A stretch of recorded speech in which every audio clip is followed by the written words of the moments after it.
쾅! 육중한 철문이 닫히는 소리가 복도에 울려 퍼집니다. 이어지는 것은 무거운 정막, 그리고 힘 빠진 발걸음 소리뿐입니다. 2015년 4월 미국 워싱턴의 펜타곤, 세계 최강대국 미국의 국방부 청사를 빠져나오는 대한민국 국방장관과 사절단의 표정은 그야말로 참담했습니다. 왜냐하면 사절단의 펜타곤 방문 목적은 공군의 차세대 전투기 사업 KF-X의 운명을 가를 핵심 기술을 이전받기로 한 것이기 때문입니다. 실제로 미국은 처음 로키드 마틴의 F-35 전투기를 대량 구매하는 대가로 한국형 전투기 개발에 필요한 핵심 기술을 이전해주기로 약속했었습니다. 하지만 미국의 답변은 차갑고 단호했습니다. 미국 국내법상 A사 레이더를 포함한 4대 핵심 기술은 국가 안보와 직결된 1급 비밀이기 때문에 동맹국 한국이라도 절대 넘겨줄 수 없다고 했죠. 꿈깨라는 말과 함께 말이죠. 귀국행 비행기에 오른 사절단의 어깨 위로 절망감이 내려앉았습니다. 이 소식이 전해지자 국내 언론은 일제히 대서특필했습니다. 단군일의 최대 무기 사업 8조 8천억 원짜리 KF-X 사실상 사망 선고, 눈없는 전투기를 만들 셈인가 등등 자극적인 제목을 뽑아내기 바빴습니다. 당연히 국민들의 실망은 분노로 바뀌었습니다. 전투기의 눈이라 불리는 레이더 기술 없이 껍데기만 만드는 게 무슨 소용이냐는 것이었죠. 당시 국내 국방 전문가들조차 고개를 저었습니다. 미국이 안 준다면 사실 답이 없었기 때문에 개발을 포기하고 이스라엘 엘타사의 완제품을 사오는 게 현실적이라 판단했습니다. 그만큼 A사 레이더는 넘볼 수 없는 기술의 장벽 뒤에 있었습니다. 그런데 그로부터 정확히 5년 뒤 2020년 국방과학연구소의 실험실에서 믿을 수 없는 장면이 공개됐습니다. 베일에 쌓여있던 장비의 전원이 켜지자 수천 개의 초록색 불빛이 반짝거렸습니다. 미국이 절대 안 준다던 기술, 한국은 절대 못 만들 것이라며 비웃었던 그 장비, 국산 KF-21 A사 레이더가 세상에 모습을 드러낸 겁니다. 기술 이전을 거부했던 미국 전문가들조차 한국이 이 정도 속도로 독자 개발에 성공할 줄은 몰랐다며 놀라움을 감추지 못했던 사건. 도대체 그 5년 동안 대한민국 국방과학연구소에서는 어떤 일이 벌어졌던 걸까요? 오늘은 펜타곤의 냉혹한 거절 덕분에 탄생한 대한민국 자주국방의 역작 KF-21 A사 레이더의 독자 개발 비화를 자세하게 살펴볼 예정입니다. 우선 A사 레이더가 무엇이길래 미국은 법까지 들먹이며 기술 이전을 막았고 우리 군은 사활을 걸었던 걸까요? 과거 우리가 전투기에서 쓰던 기계식 레이더는 손전등과 같습니다. 칠흑 같은 어둠 속에서 도둑을 잡으려면 손전등을 이리저리 비춰야 하죠. 빛이 닿는 곳은 보이지만 빛이 비치지 않는 뒤쪽이나 옆쪽은 까막눈이 됩니다. 레이더 접시가 물리적으로 회전하며 적을 찾기 때문에 탐지 속도가 느리고 한 번에 쫓을 수 있는 적의 숫자도 기껏해야 한두 개에 불과합니다. 하지만 A사 레이더는 개념 자체가 다릅니다. 이것은 손전등이 아니라 1000개 레이저 포인터입니다. 평평한 레이더판에 촘촘히 박힌 1000여 개의 작은 눈, 즉 송수신 모듈이 고정된 상태에서 사방으로 동시에 전파를 쏩니다. 오른쪽 눈으로는 적의 전투기를 추적하고 왼쪽 눈으로는 날아오는 미사일을 감시하며 가운데 눈으로는 지상의 탱크를 조준합니다. 이 모든 과정이 1000분의 1초라는 찰나의 순간에 동시에 이루어집니다.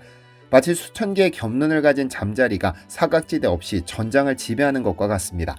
먼저 보고 먼저 쏘기를 위해 없어서는 안 될 기술인 것이죠.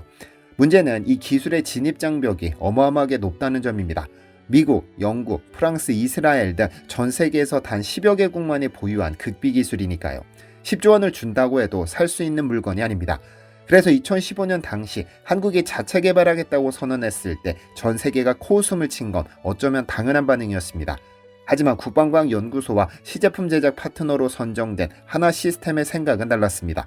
사서 쓰면 당장은 편하지만 나중에 성능을 개량하고 싶을 때마다 외국 기술자를 불러서 수백억씩 주고 고쳐달라고 사정해야 할 것은 불보듯 뻔한 일이었죠. 그래서 무조건 독자 개발을 내세웠습니다. 그렇게 맨 땅에 헤딩이 시작됐습니다. 하지만 시작부터 거대한 장벽에 부딪혔는데요. A사 레이더 개발은 하드웨어와 소프트웨어 두 개의 거대한 산을 넘어야 하는 작업입니다. 첫 번째 산은 바로 열과의 전쟁이었습니다. 손가락만한 크기의 송수신 모듈 1000여 개가 촘촘히 박혀서 고출력 전파를 쏘아대면 이때 발생하는 열은 상상을 초월합니다. 마치 전투기 가장 앞부분의 레이더만에 거대한 전기난로를 켜놓은 것과 같습니다. 이 무시무시한 열을 식히지 못하면 수백억짜리 레이더는 1분도 안 돼서 녹아버리거나 오작동을 일으키게 되죠. 여기서 한국이 가진 비장의 무기가 등장합니다. 세계 최강의 반도체 인프라입니다. 레이더 기술 선진국인 미국이나 우리보다 먼저 A사 레이더를 F2 전투기에 달았던 일본은 초기 모델의 갈륨비소라는 소재를 사용했습니다. 하지만 우리 연구진은 과감한 승부수를 던졌습니다. 당시로서는 차세대 소재였던 질화 갈륨 반도체를 선택한 겁니다. 지라갈륨은 기존 소재보다 열에 훨씬 강하고 전력 효율이 월등히 높습니다. 즉 더 강력한 전파를 쏘면서도 열은 덜 나는 꿈의 소재인 겁니다. 삼성전자와 SK 하이닉스로 다져진 한국의 탄탄한 반도체 생태계가 있었기 때문에 한화시스템과 국내 중소기업들은 이 까다로운 소자를 국산화하는 데 성공했습니다. 반면 우리보다 기술이 앞섰다고 자부하던 일본은 어땠을까요? 일본은 F2 전투기에 세계 최초로 A사 레이더를 달았지만 초기에 이 발열 문제를 제대로 잡지 못했습니다. 레이더를 켜면 열 때문에 탐지거리가 급격히 줄어드는 굴욕적인 성능 저하를 겪어야 했습니다. 하지만 후발주자인 한국은 일본의 실패를 반면교사 삼아 반도체 기술로 하드웨어의 한계를 정면으로 돌파했습니다. 한국은 반도체 강국이라는 말이 단순히 경제 뉴스에나 나오는 수식어가 아님을 국방과학의 현장에서 증명해낸 것입니다. 하지만 안심하기엔 일렀습니다. 하드웨어라는 첫 번째 산을 넘자마자 진짜 지옥이라 불리는 두 번째 산이 기다리고 있었으니까요. 소프트웨어였습니다. 하드웨어 껍데기를 아무리 잘 만들었다 한들 그것은 반쪽짜리 성공에 불과했습니다. 천여 개의 눈을 실시간으로 통제하고 들어온 신호를 분석해 적과 아군을 구별하는데, 즉 소프트웨어가 없다면 그건 그냥 비싼 고철덩어리일 뿐입니다. 당시 해외 군사 전문지들은 비웃음에 가까운 전망을 내놨습니다. 한국의 반도체 기술로 하드웨어는 흉내낼 수 있을지 몰라도 레이더 통합 소프트웨어는 10년이 지나도 절대 못 만든다. 결국 뇌는 이스라엘제를 수입해서 끼워 넣게 될 것이다라며 비웃기 바빴죠. 그 비웃음에도 일리는 있었습니다. 레이더의 알고리즘은 교과서에도 나오지 않는 각국이 목숨 걸고 지키는 1급 기밀 중의 기밀이기 때문입니다. 누구에게 물어볼 수도 베낄 수도 없는 상황. 또 맨땅에 헤딩이 시작됩니다. 연구소의 불은 24시간 꺼지지 않았습니다. 연구원들은 사무실 한쪽에 야전 침대를 펴고 쪽잠을 자며 코딩과 사투를 벌였습니다. 수만 줄, 아니 수백만 줄의 코드를 직접 짜고 시뮬레이션을 돌리고 오류를 잡는 무한 루프의 연속. 당시 개발에 참여했던 한 연구원은 훗날 이번에 실패하면 옷 벗고 연구소를 떠나겠다는 각오로 매달렸다. 배수진을 쳤기에 뒤돌아볼 곳이 없었다고 회상합니다. 그렇게 피를 말리는 4년의 시간이 흘러 2020년 8월 7일 국방과학 연구소의 강당에서 KF-21 A사 레이더 시제품 출고식이 열렸습니다. 천으로 덮여있던 레이더가 벗겨지는 순간 장내에는 무거운 침묵과 긴장감이 흘렀습니다. 모두의 머릿속에는 과연 작동할까라는 의구심이 있었을 겁니다. 하지만 구체적인 스펙이 공개되자 의심은 경악으로 바뀌었습니다. 핵심인 송수신 모듈의 개수는 약 1088개. 이게 어느 정도 수준이냐면 미 공군의 최신의 스텔스 전투기인 F-35의 레이더 모듈 수가 약 1200개 수준입니다.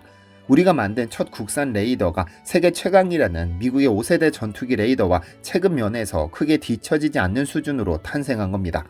우리 공군의 주력인 KF-16 전투기 레이더보다는 무려 10배 이상 탐지 능력을 갖춘 괴물 스펙이었습니다. 심지어 당초 우리가 수입하려고 했던 이스라엘 엘타사의 레이더와 비교해도 동등하거나 그 이상의 성능이 입증되었습니다.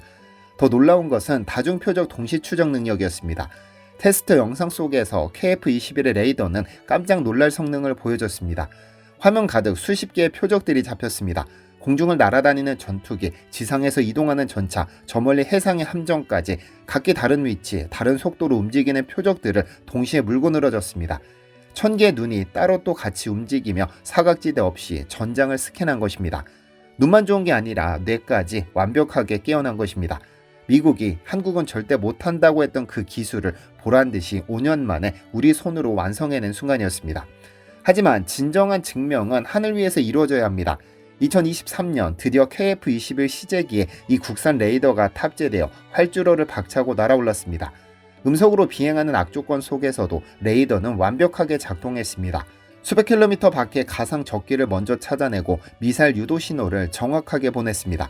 그제야 미국의 군사 전문지들은 미국이 기술 이전을 거부한 것이 오히려 한국을 세계적인 레이더 강국으로 만들어버렸다며 탄식했죠. 만약 2015년에 미국이 기술을 순순히 넘겨줬다면 어떻게 됐을까요? 우리는 좀 더 편하게 KF-21을 만들었을지도 모릅니다. 하지만 지금처럼 성능 개량을 하고 싶을 때 우리 마음대로 뜯어 고칠 수는 없었을 겁니다. 나사를 하나 풀 때마다, 소스 코드를 한 줄 고칠 때마다 미국의 허락을 받고 수억 원의 로열티를 내야 했었을 겁니다. 남의 기술을 빌려 쓰는 서러움을 영원히 안고 가야 했을 겁니다. 하지만 이제 KF-21의 눈과 뇌는 온전히 우리의 것입니다. 과거 우리는 무기를 팔 때마다 남의 눈치를 봐야 했습니다. 핵심 부품, 특히 레이더 같은 센서가 미국산이면 미국이 팔지 마라고 하는 순간 수출길이 막혀버렸으니까요. 하지만 A사 레이더 국산화 성공으로 우리는 가장 강력한 족쇄를 풀었습니다. 지금 이 기술은 어디로 뻗어나가고 있을까요? 첫째, 바다로 갔습니다. 우리 해군의 차기 호위함에 들어가는 다기능 레이더의 기반 기술이 되어 바다를 지키고 있습니다. 둘째, 수출 효자 상품인 경공격기 FA-50으로 갔습니다. 최근 폴란드와 말레이시아가 한국의 FA-50을 선택한 결정적 이유 중 하나가 바로 이 레이더 기술입니다. FA-50은 작고 저렴한 공격기입니다. 그런데 여기에 KF-21급 기술이 적용된 국산 A사 레이더를 달아준다고 합니다. 비유하자면 가성비 좋은 경차에 최고급 스포츠카의 최첨단 센서를 달아주는 격입니다. 전 세계 경공격기 시장에서 적수가 없는 압도적인 상품성이 생기는 겁니다. 한국은 비행기의 껍데기만 파는 게 아니라 그 안에 들어가는 최고급 두뇌까지 직접 만든다. 전 세계가 K방산을 신뢰하게 된 결정적인 계기가 바로 여기서 만들어졌습니다. 2015년 4월 미국 펜타곤에서 쫓겨나듯 나오던 한국 사절단의 뒷모습은 처량했습니다. 하지만 그 굴욕은 패배가 아니었습니다. 70년 동안 남의 기술에 의존해 살았던 우리에게 이제 홀로서기를 할 때가 되었다고 알려준 쓰디쓴 보약이었습니다. 미국이 기술 이전을 거부했습니다. 그렇습니다. 그래서 우리는 오기로 도끼로 그리고 실력으로 직접 만들어버렸습니다. 잠자리 겹눈처럼 1088개의 눈을 번뜩이며 한반도 상공을 감시하는 KF-21의 국산 A사 레이더야말로 누구의 간섭도 받지 않고 내 나라를 내 기술로 지키겠다는 자주국방의 결정체입니다. 위기를 기회로 바꾼 국방과 연구소와 하나 시스템 그리고 이름 모를 수많은 연구원들의 피땀 어린 노력에 깊은 경의를 표합니다. 이상 팩트로 무기를 읽는 디시멘터리였습니다. 시청해주셔서 감사합니다. 디시멘터리에서는 여러분의 제보를 기다립니다. 제 채널에서 다뤘으면 하는 뉴스 또는 널리 알려졌으면 하는 영상은 디시멘터리 네이버.com으로 제보해주시면 소중히 제작하겠습니다.